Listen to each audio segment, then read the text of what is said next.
Hello, everyone. Welcome to this week's episode of Navigator Nuggets. I'm your host, Dr. Nicole Rochester, and today we are going to continue our conversation about health insurance. You may wonder, why am I talking about health insurance? Well, apart from the fact that health insurance literally can be the difference between you being financially stable and you being bankrupt, the other reason I'm talking about health insurance is that we are in the middle of open enrollment season.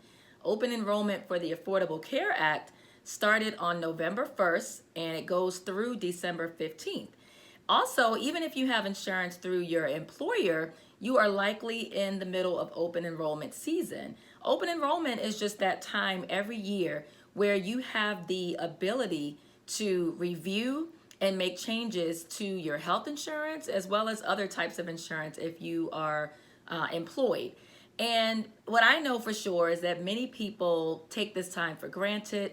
Most of us don't like change. Most of us don't understand all of the terminology. Many of us don't want to take the time to read through the fine print. And so what happens, particularly if you have health insurance through your job or through the job of a spouse or partner, is that you get in that comfort zone and you just get used to paying whatever you're paying. And even though the prices may be going up every year, you just keep paying it. And what you don't often realize is that there are changes to those health insurance plans. Sometimes they're subtle changes and sometimes they're not so subtle. And if you don't take the time to actually read through the plan, and if you don't understand the key terminology, you will get burned. I see it all of the time. And I don't want you to get burned. I want you all to be empowered. I want you to be educated and informed. And I want you to be able to confidently look at a health insurance contract or look through benefits and understand exactly what they're talking about so that you can make an informed choice.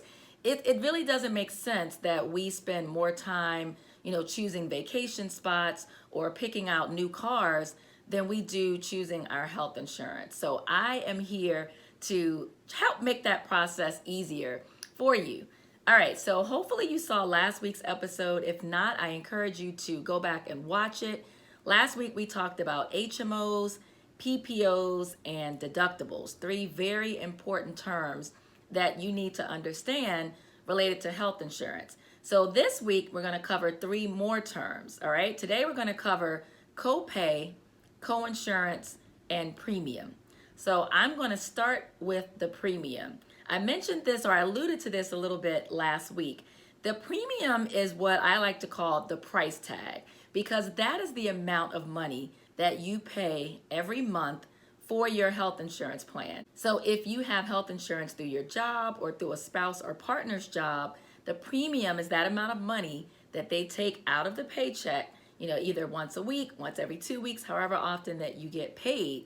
And that money goes to the insurance company, and then your employer picks up the rest. So many of you may not understand that when you have insurance through your job is covering sometimes 40, 50, maybe even up to 60% of the actual cost of that health insurance. And that's why it can be so expensive for people like me who are self-employed, because we don't have that safety net of an employer covering some of that cost. But the premium is that monthly amount. So again, if you are employed, you have insurance through your job, that's the amount of money that they're taking out of your paycheck. If you are self-employed and you have purchased your own health insurance plan, either through an independent broker or through the Affordable Care Act, healthcare.gov, then that is the amount of money that you are paying, whether it's, sending them a check or paying it online or automatic withdrawals from your checking account. That is the amount of money that you pay for your health insurance. And I mentioned last week, and I just want to mention it again, that because that is the forward-facing cost of our health insurance, that's the amount of money that you see every single month or every 2 weeks, then many of us make the mistake of making decisions about our health insurance solely based on that number. And we try to find the cheapest plan, meaning the plan that costs us the least amount of money every month. But you're going to learn, if you go back and listen to last week and listen today, and we're going to do more episodes on this, you're going to learn that that can be a very, very critical mistake. Okay? But that's what the premium is. And people relate to the premium because it's fixed. You see that amount every month. And I'm not downing you all. I mean, that's the easiest way to compare health insurance plans, right? It's like if you go to a car lot, the easiest way to compare two cars is to look at that sticker, right? But think about a car just as an example. If you're comparing two cars on a lot, okay? And let's say one of them is $40,000 and one of them is $55,000. But maybe you're comparing apples and oranges. Maybe one of the cars is a luxury car and the other car is not. Or maybe one of the cars has 15 extra features that the other car doesn't have, right? So that's when you need to really do your research. Maybe you find out that 11 of those 15 features you don't even need. So maybe you decide it's not worth me paying $15,000 extra for this car because I don't need heated seats or I don't need heated rear view mirrors. Or maybe you're on the other side of that fence and maybe you decide, yes, I want or need these things and so I'm willing to pay an extra amount of money. But you would be mistaken if you only looked at the sticker price on two cars and decided, I'm gonna go with this car because it's cheaper. Now, that's the reality. Many of us have to do that, right? We have to choose what's cheaper. But what I'm saying is just make sure you understand what you're getting. So let me just give another example going back to the car lot. Let's say that the car that is $40,000 has much worse gas mileage. And let's say that you work, 80 miles away from your home. And so you are constantly going back and forth and putting miles on your car. And so you spend a lot of money in gas just getting back and forth to work. Well, if you took the time to calculate those gas costs, you may find that that more expensive car may in the long run save you money. So again, that's just a car. Like we're not even talking about your actual body and your health. The next term that I want to talk to you about is the copay. Now, a copay is the fixed amount of money that you pay for a medical service. So just as an example, based on your health insurance plan, you may have a copay of $10 for primary care visits. What that means is that if you go see your primary care doctor, you are going to pay $10. So whether you're going for a teeny little splinter or whether you're going for, a pre-operative exam before a major surgery, that copay is a fixed amount for that particular service. Or maybe you have a copay of $50 when you go to the urgent care center. Or maybe you have a copay of $300 when you go to the emergency room. And I'm intentionally making these prices higher because that's what's typical in the healthcare industry. Certain types of services are going to generally cost you more money out of pocket. So the key with copay is that it is a fixed amount. So when you are reviewing your health insurance plan and when you are hopefully taking advantage of open enrollment and looking at what else is offered and trying to make those side-by-side comparisons, you definitely want to pay attention to the copay because you want to know when I do need medical care, how much money is coming out of my pocket. So if you have one plan that charges $10 for a primary care visit and you have another plan that charges $30 for a primary care visit, again, that's not the only thing that's going to make your decision. But if you are someone with a chronic health condition, just as an example, and you know that you need to see your primary care physician routinely and regularly, then paying $30 every single time versus paying $10 every single time is going to make a difference. This is why it gets really important, and you have to understand what your needs are versus what your health insurance company provides, what that plan provides, and how much it costs. Okay? So again, copay is the fixed amount of money that you pay for a medical service. I like copays because there's no hidden fees there. Well, let me correct that. There's always surprise medical bills and hidden fees and things like that. But if you have read your insurance documents carefully, then you will know exactly how much money you will have to pay for certain services outside of any shenanigans and things like that, which we'll talk about in another episode. So knowing that, if I need to go to the ER, it's going to cost me $300. Or if I need to go to urgent care, it's going to cost me $50. Or even for prescriptions, often there are copays for prescriptions. So maybe for a generic medication, meaning something that's, it's not a brand name. So maybe you have an insurance plan where a generic prescription is $5. Maybe a brand prescription is $20 or $40. So knowing ahead of time that fixed amount takes some of the guesswork out of it, and depending on what your underlying situation is, it may actually help you plan for your healthcare costs for the year.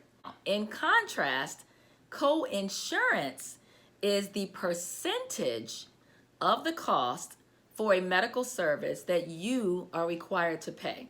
So in health insurance, we talk about out-of-pocket expenses. And the reality is that when you go for medical care, you are never, unless you're uninsured, and even then, you're rarely ever paying the full cost of a service. So just as an example, you may get a bill or you may get an explanation of benefits that tells you that that doctor's visit was billed for $250.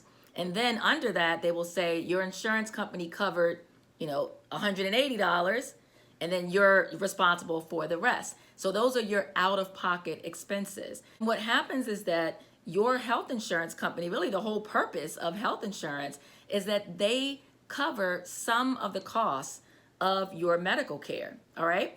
And so with coinsurance, as opposed to copay, instead of a fixed amount like $20, $30, $50, you are responsible for a percentage. Now, this is very, very important because if you choose a health insurance plan that primarily uses coinsurance as a way for you to pay for services, generally you are going to spend more money out of pocket. So let's just go back to our emergency room example. Let's say that you have a copay of $100 for the emergency room. That means that no matter what services are provided to you during that emergency room stay, the blood draws, the IV medications, IV fluids, x-ray, all of that, your cost for that outside of the doctor charges is going to be $100. But let's say you have a health insurance plan that has a coinsurance for emergency room visits, and that coinsurance is 20%. Well, guess what? If you go to the emergency room and you have a $2,000 bill, then you are responsible for 20% of that, which is $400. If you have a $4,000 bill, you're responsible for $800. And so you can see that with coinsurance, the higher the bill, the more you are going to pay, because coinsurance is a percentage, not a fixed amount. And generally what happens is your coinsurance for something like an outpatient visit to see your doctor is generally going to be relatively low. But for more high risk, more costly procedures or services like going to the emergency room or being hospitalized or having surgery, your coinsurance often is higher. So it may be 20% as an example for a doctor's visit, and maybe it's 50% for a hospital stay. And you and I know that hospital stays can cost, tens and even hundreds of thousands of dollars. So imagine if you get a bill and you're responsible for a percentage of that entire hospital stay, as opposed to having a fixed amount like $200 or $300 as a copay. So I'm hoping that you are understanding and following me the difference between a copay and coinsurance. These terms are incredibly important. My job, my role, my mission is to just help you understand the terms that are used. I will tell you, and I hate to say this, but I feel that in our healthcare industry, things are intentionally made confusing. And I think that's incredibly unfair, and I will do every single thing that I can to break that. My role is to help you understand so that you can make smart, confident decisions for yourself. So again, let's quickly go through those three terms. Premium is the amount of money that you pay every month for your health insurance. A copay is a fixed amount of money that you pay for a medical service. And coinsurance is a percentage of the cost of a medical service that you are responsible for. Okay? So I hope that is helpful. Again, I'm Dr. Nicole Rochester. I'm a board certified pediatrician, speaker, author, independent health advocate, and the CEO of Your GPS Doc. I have a boot camp coming up. So if this information is useful, and particularly if you are an entrepreneur and you are purchasing your own health insurance, you do not want to make those decisions in the dark. You do not want to do eeny, meeny, miny, mo. You do not want to just stick with what you had last year. And you do have to be very careful if you decide to purchase it through an independent broker. You just have to be careful that you understand what you're buying, because some people, not all, some people do not have your best interest at heart. I have no financial ties to any health insurance company. I don't get commissions. I don't get kickbacks. I'm literally just here to help you and to provide information. So I have a boot camp coming up for entrepreneurs who purchase their own health insurance. If you want to get on the waiting list, you can go to bit.ly/GPS course 1. And I will put the link to that in the description for this video. When you go there, you're going to see information about health insurance for bosses, which is the course that I did last year for entrepreneurs. And I got a lot of really positive feedback. This year, I'm doing it, and it's a one-day boot camp. So instead of a 4-week course, it's going to be a one-day, 3-hour boot camp coming up soon. So go ahead and go to that link, bit.ly/GPS course 1, and you can get on the waiting list, and you will be hearing very, very, very soon about updates. All right. Thank you all for your time, and I'll see you next time on Navigator Nuggets. Take care.